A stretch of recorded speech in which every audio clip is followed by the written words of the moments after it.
ସ୍ମରଣ ଧ୍ୟାନ ସବୁ ସବୁ ଗୋଟିଏ ଜିନିଷ। ଆମେ ବା ଆମର ଯେଉଁମାନେ ମାର୍ଗଦର୍ଶକ ମାନେ ରହିଲେ ଅଛନ୍ତି, ଏଇମାନେ ହିଁ ଏହାକୁ ସରଳ କେଉଁଠି କରିଛନ୍ତି ତାକୁ ଆମେ ଖୋଜିନୁ, କିନ୍ତୁ ଜଟିଳ ବହୁତ କରିଦେଇଛୁ। ଜଣେ ସାଧାରଣ ଲୋକ ସେ ସକାଳୁ ଉଠେ, ବିଲ ବାଡ଼ିକି ଯାଏ, ଗାଈ ଗୋରୁ ଏମାନଙ୍କୁ ଖାଇବାକୁ ଦିଏ, ନିଜ ପରିବାର କେମିତି ପ୍ରତିପୋଷଣ ହେବ ସେଥିପାଇଁ ମଧ୍ୟ ସେ ଅକ୍ଳାନ୍ତ ପରିଶ୍ରମ କରେ। ତାପରେ ଆସିକିରି ଟିକେ ଖାଇକିରି ବିଶ୍ରାମ ନିଏ। ଏଇଭଳି ଗୋଟିଏ ଜଞ୍ଜାଳ ଭିତରେ ରହିଥିବା ମଣିଷ, ତାକୁ ଯଦି ଗୁଡ଼ାଏ ମନ୍ତ୍ର, ଗୁଡ଼ାଏ ପ୍ରାର୍ଥନା, ଗୁଡ଼ାଏ ଧ୍ୟାନ ଏମିତି ଯଦି ତାକୁ ଶିକ୍ଷା ଦିଆଯାଏ, ସେ କ'ଣ ପ୍ରକୃତରେ ତାକୁ ମନର ଏକାଗ୍ରତା ବା ଶ୍ରଦ୍ଧାରେ ତାକୁ କରିପାରିବ? ମୁଁ ଜୀବନରେ ଅନୁଭବ ବି କରିଛି। ମୋର ବାଲ୍ୟ ଜୀବନ ଠାରୁ ଏପର୍ଯ୍ୟନ୍ତ ବାଲ୍ୟ ଜୀବନରେ ବେଶୀ ଅନୁଭବ କରିଥିଲି, କିନ୍ତୁ ଅନୁଭବ ତାର ପ୍ରକୃତ ମୁଁ ଯାହା ଦେଖିଛି, କିନ୍ତୁ ଲୋକର ସେ ପର୍ଯ୍ୟନ୍ତ ଧୈର୍ଯ୍ୟ ରହେନି। ଦଣ୍ଡେ ନିମିଷେ କ୍ଷଣେଲେ ସେ ଅଳ୍ପ କଥା ବରଂ ହଉ, ଅଳ୍ପ ସମୟ ଯଦି ଆମେ ଏକାଗ୍ରତାର ସହିତ ପ୍ରେମର ସହିତ ଯଦି ଆମେ ତାଙ୍କୁ ଚିନ୍ତନ କରିବା, ତାହେଲେ ସେ ନିଶ୍ଚୟ ତାକୁ ଗ୍ରହଣ କରିବେ। ମନେ କରାଯାଉ ଜଣେ କହିବ ଯଦି ସେ ଗ୍ରହଣ ନ କଲେ, ଯଦି ସେ ଗ୍ରହଣ ନ କଲେ ଏ କ୍ଷତିଟା କ'ଣ ହେବ? ଯେ ତମ ଯାହାର ଗ୍ରହଣ କରୁଛନ୍ତି ତାଙ୍କର ଲାଭ କ'ଣ ହେଇଛି? କେବଳ ଆନନ୍ଦ ଟିକେ ପାଇଛନ୍ତି, ଈଶ୍ୱରଙ୍କ ସତ୍ତାକୁ ଟିକେ ଉପଲବ୍ଧି କରି ସେ ଟିକେ ଆନନ୍ଦ ପାଇଛନ୍ତି। ମୋର ଜନ୍ମଟା ସାର୍ଥକ ହେଇଗଲା ବୋଲି ଭାବିଛନ୍ତି। ଯେଉଁମାନେ ନ ପାଇଛନ୍ତି ସିଏ କ'ଣ ଦୁଃଖରେ କାନ୍ଦୁଛନ୍ତି? ହଁ, ଏମିତି କହୁଛନ୍ତି ମୋର ଟିକେ ଧ୍ୟାନ ଭୁଲ ହେଇଗଲା କି କ'ଣ କଲା, ଏମିତି ମୁଁ ଟିକେ ପ୍ରଭୁଙ୍କର ସ୍ପର୍ଶ ପାଇଲି। କିନ୍ତୁ ପ୍ରକୃତରେ କିଏ ପ୍ରଭୁଙ୍କର ସ୍ପର୍ଶ ପାଇବ, କିଏ ନ ପାଇବ, ଏସବୁ କଥାରେ ବିଲକୁଲ ମୁଣ୍ଡ ଦେବା ଉଚିତ ନୁହେଁ। ଆପଣ କଥା କହୁଛନ୍ତି, ସେଠି ଶବ୍ଦ ବିଭିନ୍ନ ଶବ୍ଦ ବାହାରୁଛି, ସମୟ ମଧ୍ୟ ଯାଉଛି, ଏଗୁଡ଼ାକ ସବୁ କ୍ଷୟ ହେଇଯାଉଛି, ଏଠି ଲାଭ କିଛି ନାହିଁ।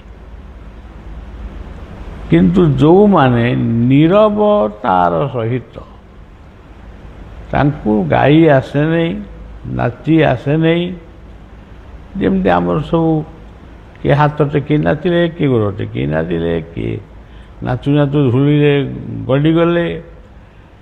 ତେଣୁ ଆପଣମାନେ କି ଆମେ ଭାବିବା ଏଇ ହେଉଛନ୍ତି ଶ୍ରେଷ୍ଠ ଭକ୍ତ, କିନ୍ତୁ ପ୍ରକୃତରେ ଶ୍ରେଷ୍ଠ ଭକ୍ତ କିଏ, ଅଶ୍ରେଷ୍ଠ ଭକ୍ତ କିଏ, ତାକୁ ବି ନିର୍ବାଚନ କରିବା ଆମର ଆମର ସେ ଶକ୍ତି ନାହିଁ। କିନ୍ତୁ ଗୋଟିଏ କଥା, ଯେଉଁମାନେ ତିନୋଟି କଥାକୁ ସବୁବେଳେ ଗୁରୁତ୍ୱ ଦିଅନ୍ତି, ପ୍ରଥମ ହେଉଛି କର୍ମ। ପିଲାଟି ଜନ୍ମ ହେଲା, ଆପଣମାନେ ନିଜେ ଭାବନ୍ତୁ, ଆପଣମାନଙ୍କ ଠାରୁ ଯେଉଁ ପିଲାଟି ପ୍ରଥମେ ଜନ୍ମ ନେଲା, ସିଏ କ'ଣ ପ୍ରଥମେ ପାଠ ପଢ଼ିକି ଜନ୍ମ ହେଇଥିଲା? ନା ଇଂରାଜୀ କହୁଥିଲା, ନା ହିନ୍ଦୀ କହୁଥିଲା, ନା ଅଙ୍କ କଷୁଥିଲା, ନା ବିଜ୍ଞାନ ପଢ଼ୁଥିଲା? ସେ ଜନ୍ମ ହେଇପାରିଲା। ଯେଉଁଦିନ ସେ ଜନ୍ମ ହେଲା, ସେଇଠୁ ତା ଜୀବନର କର୍ମମୟ ଜୀବନ ତାର ଆରମ୍ଭ ହେଲା। ସିଏ ଗୋଡ଼ ହାତ ଛାଟିଲା। ସିଏ କ'ଣ? ସେ ଗୋଡ଼ ହାତ ଛାଟିବାଟା କ'ଣ? ସିଏ ହେଉଛି ଗୋଟିଏ ବାଲ୍ୟ ଜୀବନର, ସିଏ ହେଉଛି ଗୋଟିଏ ଏକ୍ସରସାଇଜ୍, ବ୍ୟାୟାମ। ସେଇ ଏକ୍ସରସାଇଜ୍ ବା ସେଇ ବ୍ୟାୟାମ ମାଧ୍ୟମରେ ସିଏ ଯେଉଁ ମାତୃସ୍ତନରୁ କ୍ଷୀର ଖାଉ କି ଅମୁଲ ଖାଉ କି କ'ଣ ସେ ଖାଉଛି, ସେ ଯାହା ବି ଖାଉଥିବ ସେଗୁଡ଼ିକ ସବୁ ସେ ହଜମ କରୁଛି। ଯଦି ସେ ଗୋଡ଼ ବାଡ଼େଇବନି, ହାତ ବାଡ଼େଇବନି, ଚୁପ୍ କରି ମାନେ ମାଂସ ପିଣ୍ଡୁଳା ଭଳିଆ ପଡ଼ି ରହିବ, ତାର କିଛି ହଜମ ହେବନି। ତାର ନିଶ୍ଚିତ ବିଭିନ୍ନ ପ୍ରକାର ରୋଗ ସୃଷ୍ଟି ହେବ। ତେଣୁ ଯୋଗଟା ଆରମ୍ଭ ହୁଏ ସେଇଠୁ।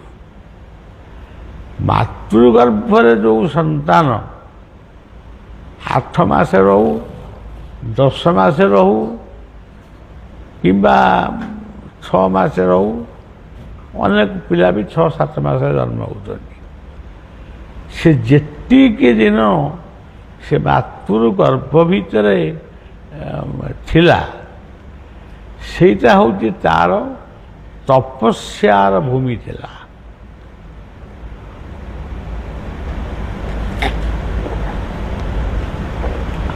ସେ ମାତୃଗର୍ଭ ଭିତରେ ସେତେବେଳେ ବହି ପଡ଼ୁନଥିଲା। ସେ ତପସ୍ୟାର ଭୂମି ଥିଲା। ତପସ୍ୟାର ଭୂମି କେମିତି ଆମେ ତାକୁ କହିବା? ମା ଯାହା ଖାଉଥିଲା ସେଇଥିରୁ ଟିକେ ସିଏ ଖାଉଥିଲା। ମା ଯେଉଁ ନିଶ୍ୱାସ ନେଉଥିଲା, ସେଇ ନିଶ୍ୱାସକୁ ଛୁଆକୁ ମଧ୍ୟ କିଛି ବାଣ୍ଟିକି ଦେଉଥିଲା। ଏଇଭଳି ଭାବରେ ସେ ନିଶ୍ୱାସ ଗୋଟେ ତା ପାଇଁ ଥିଲା ଯୋଗ। ଯେତେବେଳେ ମାତୃଯୋନିରୁ ଯେତେବେଳେ ସେ ବାହାରକୁ ଆସିଲା, ତାର ସାଙ୍ଗେ ସାଙ୍ଗେ ଆରମ୍ଭ ହେଇଗଲା କର୍ମ। କର୍ମମୟ ଜୀବନଟା ସେଇଠୁ ଆରମ୍ଭ ହେଲା। ପ୍ରଥମେ କାନ୍ଦିଲା। କାନ୍ଦିବା ମଧ୍ୟ ଗୋଟେ ଯୋଗ। କେତେବେଳେ ହସିଲା, କେତେବେଳେ ଗୋଡ଼ ବାଡ଼େଇଲା, କେତେବେଳେ ହାତ ବାଡ଼େଇଲା, କେତେବେଳେ ତାକୁ ଭୋକ କଲା। ସେ କହିପାରିଲାନି ମୋତେ ଭୋକ କଲାଣି, କିନ୍ତୁ ଭୋକ କଲାଣି ବୋଲି ମା ତାକୁ ବୁଝିପାରିଲା ଯେ ମୋ ପିଲାଟାକୁ ଭୋକ କଲାଣି କିମ୍ବା ଶୋଷ କଲାଣି। ମା ତାକୁ ବୁଝିକିରି ଠିକ୍ ସେହି ସମୟରେ ତାର ଖାଦ୍ୟପେୟ ସେ ବ୍ୟବସ୍ଥା କରେ। କେମିତି ରୋଗୀର ଯନ୍ତ୍ରଣାକୁ ଡାକ୍ତର ବୁଝିପାରେ, ସନ୍ତାନର ସମସ୍ତ ଯନ୍ତ୍ରଣାକୁ ମା ହିଁ ପ୍ରଥମେ ବୁଝିପାରେ। ସେଥିପାଇଁ ମାକୁ ଆମ ଧର୍ମରେ ଆମେ ସମସ୍ତେ ପୃଥିବୀର ଲୋକ, ପୃଥିବୀର ସମସ୍ତେ ଆମେ ଭଦ୍ର ଲୋକ। ଏ ପୃଥିବୀରେ କେହି ଅଭଦ୍ର ଲୋକ କେହି ନାହାନ୍ତି।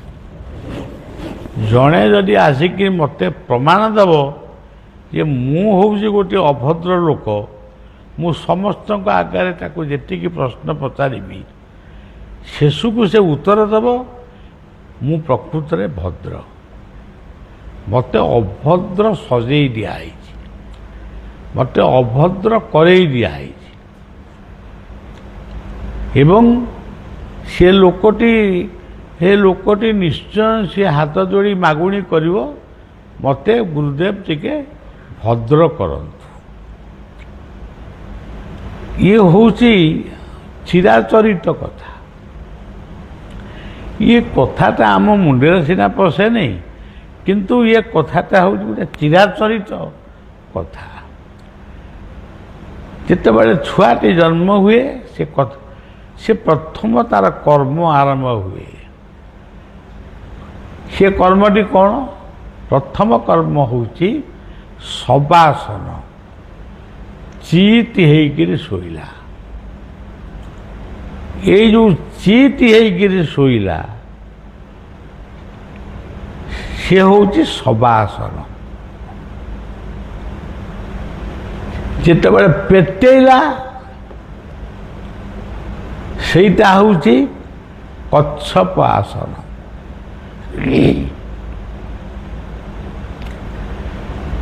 ଆପଣମାନେ ଦେଖିଥିବେ ଚିତ୍ ହେଇ ଶୋଇବା ପରେ ସେ ପେଟେଇବ ନିଶ୍ଚୟ, ପେଟେଇବା ପରେ ସେ ଆଣ୍ଠେଇବ ନିଶ୍ଚୟ। ତାକୁ ଶୁକରାସନ ବୋଲି କୁହାଯିବ। ଶୁକର, ଯାହାକୁ ବରାହ ଅବତାର ବୋଲି କହୁଛନ୍ତି। ଏଇଭଳି ଭାବରେ ତାର ପ୍ରତିଟି ମୋମେଣ୍ଟ ସିଏ କାନ୍ଦୁ ନାହିଁ କି ହସୁ ନାହିଁ। କାନ୍ଦିବାର ଅର୍ଥ ସେ ବୁଝି ନାହିଁ, ହସିବାର ଅର୍ଥ ବି ସେ ବୁଝି ନାହିଁ, କିନ୍ତୁ ସେ କାନ୍ଦୁଛି ଏବଂ ସେ ହସୁଛି। ଏଇ ଯେଉଁ ହସ କାନ୍ଦର ଦୁନିଆରେ ସେ ଧୀରେ ଧୀରେ ଆଗକୁ ଆଗକୁ ଯାଉଛି। ସେତେବେଳେ ତାର ଜୀବନ ସାଥୀ କିଏ?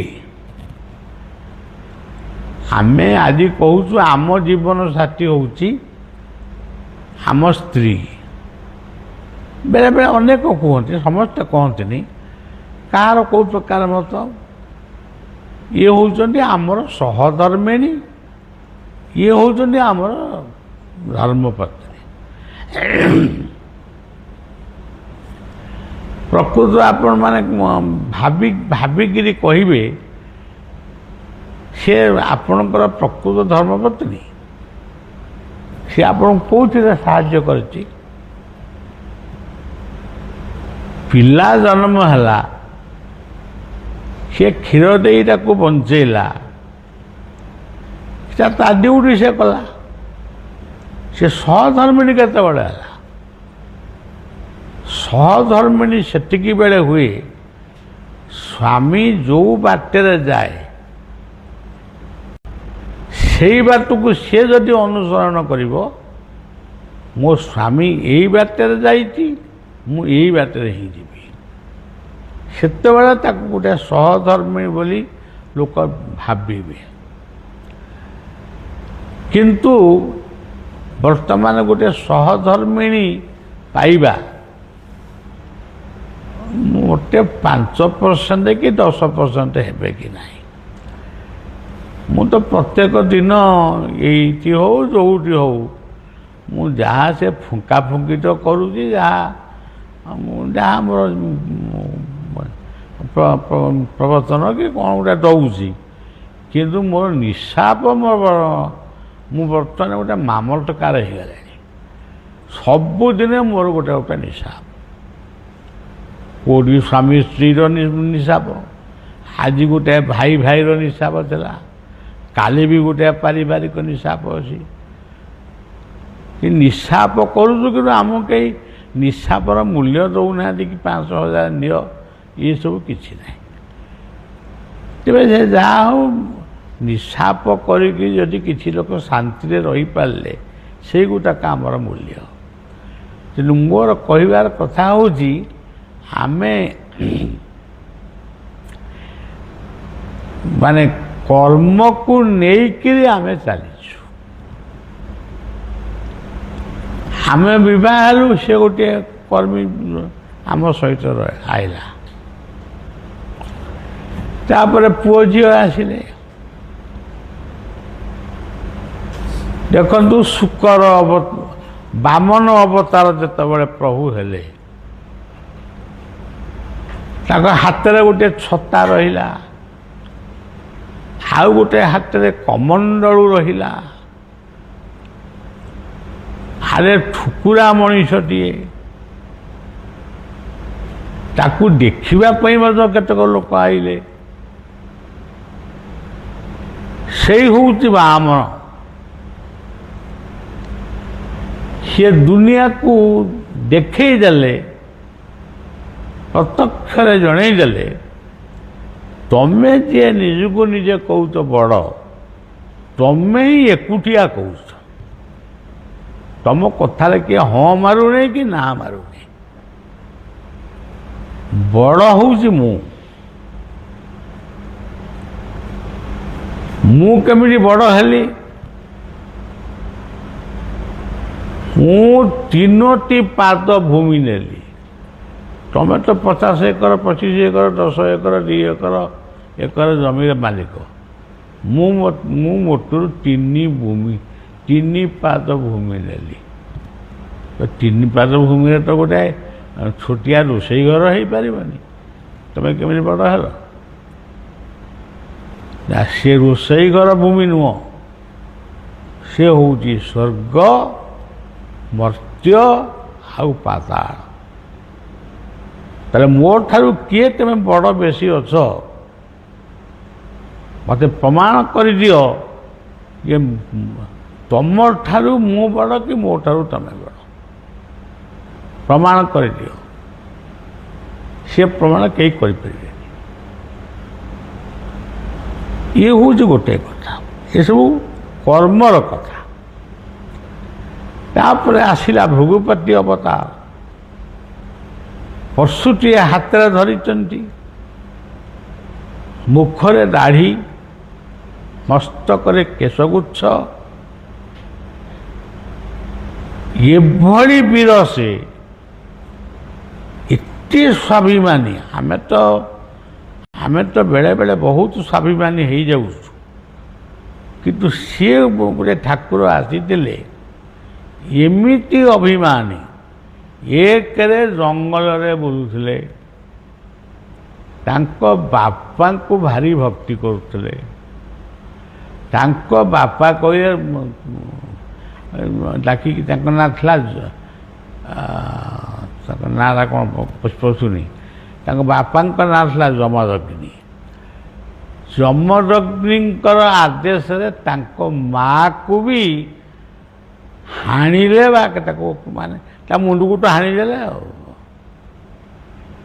ସ୍ୱର୍ଗର ଦେବତା ପର୍ଯ୍ୟନ୍ତ ସମସ୍ତେ ଆଶ୍ଚର୍ଯ୍ୟ। ଗୋଟେ ଅଦ୍ଭୁତ ପୁଅ, ବାପା କଥାରେ ମା ତାକୁ ହାଣିଦେଲା। ସେଇ ପୁଅ ପୁଣି ବାପା କଥାରେ ମାଆକୁ ବଞ୍ଚେଇ ଦେଲା। ଆମ ସମାଜରେ ବର୍ତ୍ତମାନ କ'ଣ ହେଉଛି? ଆମେ କେତେବେଳେ ବାପାକୁ ହାଣିଲୁଣୁ, କେତେବେଳେ ମାଆକୁ ହାଣିଲୁଣୁ, କେତେବେଳେ 2 ଜଣକୁ ବି ହାଣି ଦେଉଛୁ। ବଞ୍ଚଉଛୁ କାହାକୁ? ଯଦି କାହାରିକି ଆମେ ଜୀବନରେ ବଞ୍ଚେଇ ପାରିନୁ, ତାହେଲେ ହାଣିବାର ଅଧିକାର ଆମ ପାଖକୁ ପାଇଲା କେମିତି? ତୁମେ ଯେତେ ଥର ଯାହାକୁ ହାଣିବ, ସେତିକି ଥର, ସେତିକି ଡବଲ ତମେ ବି ହଣା ଖାଇବ। ଇଏ ଗୋଟିଏ କର୍ମର, ଇଏ ସବୁ ଗୋଟେ କର୍ମ। ତାପରେ ଆଉ ଗୋଟେ ବଡ଼ କର୍ମ ଆସି ଆମମାନଙ୍କ ଜୀବନରେ ପହଞ୍ଚିଲା। ସେ କର୍ମଟା କ'ଣ? ଆମେ ବାହା ହବୁ। ବାହା ହେଲୁ। ଯେଉଁ ବାହାଘର ସବୁ ହେଉଛି, ସେ ପ୍ରକୃତ ବାହାଘର ନୁହଁ, ସେଇଟା ଫାଘର। ସେଠି ବାହାକି ତ ମୁଁ ତ ଦେଖିପାରେ ନା। ଆଉ ଆପଣମାନେ ଯଦି ଦେଖିଥିବେ, ପାନିକିରେ ବସିଲେ କ'ଣ ବାହା ହୁଅନ୍ତି? କାରରେ ବସିଲେ କ'ଣ ବାହା ହୁଅନ୍ତି? ସୁସଜ୍ଜିତ ଗାଡ଼ିରେ ବସିଲେ କି ସବାରିରେ ବସିଲେ କ'ଣ ବାହା ହୁଅନ୍ତି? ମୁଁ ତ ମୋ ଜୀବନରେ କେତେ ଥର ପାନିକିରେ ବସିଲେଣି, ସବାରିରେ ବସିଲେଣି, ଆପରେ କ'ଣ ମୁଁ ବାହା ହେଇଛି? ଯେଉଁଦିନ ସଂସାରର ଦାୟିତ୍ୱକୁ ତୁମେ ଠିକ୍ ଭାବରେ ବହନ କରିପାରିବ, ବୁଝିପାରିବ, ଏଇଟା ହେଉଛି ମୋର ଦାୟିତ୍ୱ। ଏ ଦାୟିତ୍ୱ ଭିତରେ ଅଛି ମୁଁ କାହାକୁ କିପରି ପୂଜା ଦେବି, କାହାକୁ କିପରି ସ୍ନେହ ଦେବି, କିପରି କାହା ପାଇଁ କ'ଣ କରିବି। ଆଉ କିଛି ନାହିଁ ଏ ଜାମା ପ୍ୟାଣ୍ଟରେ ଘଣ୍ଟା ଚଷମା ନେଇକି ତୁମେ ବସିକିରି ବାହା ହେଉଛ। ଇଏ କେଉଁ ବାହାଘର? 1000 କୁକୁଡ଼ା କାଟୁଛ, 200 ଛେଳି କାଟୁଛ, ଏଗୁଡ଼ା କ'ଣ ସବୁ ବାହାଘର? ଏଗୁଡ଼ା ସବୁ ଫାଷ୍ଟ ଘର। ହଁ, ଆମେ ଘିଅ 2 କିଲୋ ପୋଡ଼ିଲୁ। ତମେ ଗୋଟେ ଏମିତି ବିରାଟ ଲୋକ ହେଇଗଲ, ଘିଅ 2 କିଲୋ ତୁମେ ପୋଡ଼ିଲ? ଏସବୁ ବାହାଘର ଫାହାଘର ନୁହେଁ। ନିଜର କର୍ମମୟ ଦାୟିତ୍ୱକୁ ଯେଉଁଦିନ ଆମେ ବହନ କଲୁ, ଇଏ ଆମର ମା, ସିଏ ଆମର ବାପା, ସିଏ ଆମର ମାମୁଁ, ଆଙ୍କ ପାଇଁ ମୋର କର୍ତ୍ତବ୍ୟ କ'ଣ ଅଛି? ସିଏ ମୋର ପୁରୋହିତ, ସିଏ ମୋର ଶିକ୍ଷକ। କାହା ପାଇଁ ମୋର କର୍ତ୍ତବ୍ୟ କ'ଣ ଅଛି? ସିଏ ମୋର ଗୁରୁ, ତାଙ୍କ ପାଇଁ ମୋର କର୍ତ୍ତବ୍ୟ କ'ଣ ଅଛି? ଯଦି କାହା ପାଇଁ କିଛି କରିନା, ଖାଲି ବାଟରେ ଗଲାବେଳେ ସାର ନମସ୍କାର, ବାବୁ ନମସ୍କାର, ବାବା ନମସ୍କାର, ଏମିତିଆ ଯଦି ଏଇ ନମସ୍କାର ପାଇବା ପାଇଁ ତୁମେ ହେଇଛ ବାହା ନା କ'ଣ? ଆଉ ବାହାଘରର ଉଦ୍ଦେଶ୍ୟ ଗୋଟିଏ ଭଦ୍ର ସନ୍ତାନଟିଏ ସୃଷ୍ଟି କର। ଅଭଦ୍ର ସନ୍ତାନ ତ ବହୁତ ଜନ୍ମ ହେଲେଣି, ସଁବାଳୁଆ ଭଳିଆ। ଭଦ୍ର ସନ୍ତାନଟିଏ ସୃଷ୍ଟି କର। ନିଜେ ଭଦ୍ର ହୁଅ, ତାକୁ ବି ଭଦ୍ର କର। ଯଦି ତମେ ଭଦ୍ର ହେଲନି କି ତାକୁ ଭଦ୍ର କଲନି, ତାହେଲେ ତମ ବୈବାହିକ ଜୀବନ ବ୍ୟର୍ଥ ହେଇଯାଇଛି। ତେଣୁ ପିଲାମାନେ ଏତିକି କଥା, ଯଦି ମୁଁ ଆଜି ମଧ୍ୟ ଗୋଟେ ପିଲା ପାଖକୁ ଗୋଟେ ଦଉଥିଲି ମେସେଜ, ସେ ମେସେଜରେ ମୁଁ ଗୋଟିଏ ଧାଡ଼ି କେବଳ ତା ଦେହରେ ଲେଖିଛି, 5-6 ଧାଡ଼ିରୁ ଗୋଟେ ଧାଡ଼ି କଥା କହୁଛି। ତୁମେ ଆମକୁ ବୁଝିପାର ବା ନ ବୁଝିପାର, ତୁମେ ଆମର ହେଇପାର ନ ହେଇପାର, କିନ୍ତୁ ଯେଉଁ ବାପ ମାଙ୍କ ମାଧ୍ୟମରେ ପୃଥିବୀକି ଆସିଛ, ସିଏ ତମ ପାଇଁ ସବୁ କିଛି ଦେଇଛନ୍ତି। ତୁମେ ତାଙ୍କରି ଯଦି ହବ, ତାହେଲେ ବଳିଆ ସବୁଠାରୁ ବେଶୀ ଖୁସି ହବ। ସେ କ'ଣ ତାକୁ ବୁଝିଥିବ ପରେ ଜଣେଇବ। ତେଣୁ ଦାୟିତ୍ୱକୁ ବହନ କରିବା ହେଉଛି ପ୍ରକୃତ ବାହାଘର। ସେଇଭଳି ଭାବରେ ରାମାବତାର ହେଉଛନ୍ତି ଗୋଟେ ସୁନ୍ଦର ପାରିବାରିକ ଜୀବନର ଗୋଟେ ଆଦର୍ଶ। ସୁନ୍ଦର ପାରିବାରିକ, ତାପରେ ଗୋଟେ ହଳଧର ଅବତାର, ଇଏ ହେଉଛି ସମ୍ପୂର୍ଣ୍ଣ ଭାବରେ ଭୋଜନ ଭଜନ ସବୁର ପ୍ରତୀକ। ରାତି ପାଇଲେ ଖାଇବୁ କ'ଣ, ପିନ୍ଧିବୁ କ'ଣ, ଶୋଇବୁ କ'ଣ, ସବୁ ଯାକ ତାରି ଭିତରେ ଅଛି। ତେଣୁ ଇଏ ହେଉଛି କର୍ମର ମୂର୍ତ୍ତିମନ୍ତ ପ୍ରତୀକ ଦେବତା। ଇଏ ହେଉଛି ବାହାଘର। ତାପରେ ଆଉ ବାହାଘର ନାହିଁ, ବାହାଘର ସରିଗଲା। ତାପରେ କ'ଣ ଆସିଲା? ନିଜକୁ ସମୀକ୍ଷା କର। ଜୀବନରେ ଭୁଲ କଲ କେତେ, ଠିକ୍ କଲ କେତେ। ମୁଁ ତମମାନଙ୍କୁ କହୁନି, ମୁଁ ନିଜକୁ ବି କହୁଛି। ଏଇ ଅରିଲ ମାଟିରେ ମୁଁ ଜନ୍ମ ହେଇନି, ମୁଁ ଜନ୍ମ କଟକରେ ହେଇଛି, କିନ୍ତୁ ଅରିଲ ମାଟି ହେଉଛି ମୋର ମୋ ପୂର୍ବପୁରୁଷମାନଙ୍କର ମାଟି। ଏଇ ମାଟିରେ ମୁଁ ଖେଳିଛି ବୁଲିଛି ସବୁ କରି, କିନ୍ତୁ ଏଇ ମାଟିରେ ବି ମୁଁ କହୁଛି ମୁଁ ଜୀବନରେ ସବୁବେଳେ ପ୍ରତ୍ୟେକ ଦିନ ଗୋଟେ ଛୋଟିଆ ସମୀକ୍ଷା କରେ। ସେ 2 ମିନିଟ୍ ହଉ, ଆଜି ମୁଁ ଜୀବନରେ କ'ଣ ଭୁଲ କରିଛି କ'ଣ ଠିକ କରିଛି। ସେଇ ଯେଉଁ ଆତ୍ମସମୀକ୍ଷାର ଯୁଗ ହେଉଛି ଭଗବାନ ବୁଦ୍ଧଙ୍କର ଅବତାର। ନିଜକୁ ସମୀକ୍ଷା କର। ଏମିତି ଆମର ପଞ୍ଚାୟତ ଅଛନ୍ତି, ପରିବା ଅମଣିଆ ବେଳେ କଜିଆ, ଶୋଇବାକୁ ଗଲେ କଜିଆ, ପାଣି କାଢ଼ିଲେ କଜିଆ, କିଏ କୁଆଡ଼େ କାହାକୁ ଇଏ କେଉଁ ତୁମେ ସବୁ ଘର ଦ୍ୱାର ଛାଡ଼ିକିରି ଆଇଲ କ'ଣ କଜିଆ କରିବା ପାଇଁ ମୋ ପାଖକୁ ଆଇଲ? ମୋର କ'ଣ ଆଉ କିଛି କାମ ନାହିଁ, ତମରି କଜିଆ ଅଛି ନେଇବି? ତେଣୁ ଏସବୁ ନୁହେଁ। ଦ୍ୱନ୍ଦାତୀତମ ଗଗନ ସଦୃଶମ୍। ଶେଷ ଅବତାର ହେଉଛନ୍ତି କଳ୍କି। ସେ କଫ ରୂପରେ ଆସିବେ, ବାତ ରୂପରେ ଆସିବେ, କାଶ ରୂପରେ ଆସିବେ, ଆଉ ଥଣ୍ଡା ରୂପରେ ଆସିବେ। ତମ ହାତ ଗୋଡ଼ ସବୁ ଥଣ୍ଡା ହେଇଯିବ, ତମ ହାତ ଗୋଡ଼ ସବୁ ବଙ୍କା ହେଇଯିବ। ଏମିତି ତମେ ଯେଉଁ ସୁନ୍ଦର ପୋଷାକ, ସୁନ୍ଦର ସୌନ୍ଦର୍ଯ୍ୟକୁ ବଢ଼େଇବା ପାଇଁ ଯେଉଁ ସୁନ୍ଦର ପୋଷାକ ସବୁ ବ୍ୟବହାର କରୁଛ, ସେଇଗୁଡ଼ାକ ସବୁ ବଙ୍କା ବଙ୍କି କରିଦେଇ ଏ ଦୁନିଆରୁ ସେ ଚାଲିଯିବେ। ବାଇ ଚଢ଼େଇରେ ବାଇ ଚଢ଼େଇ, ତୋ ମା ଯାଇଛି ଗାଈ ଚଢ଼େଇ।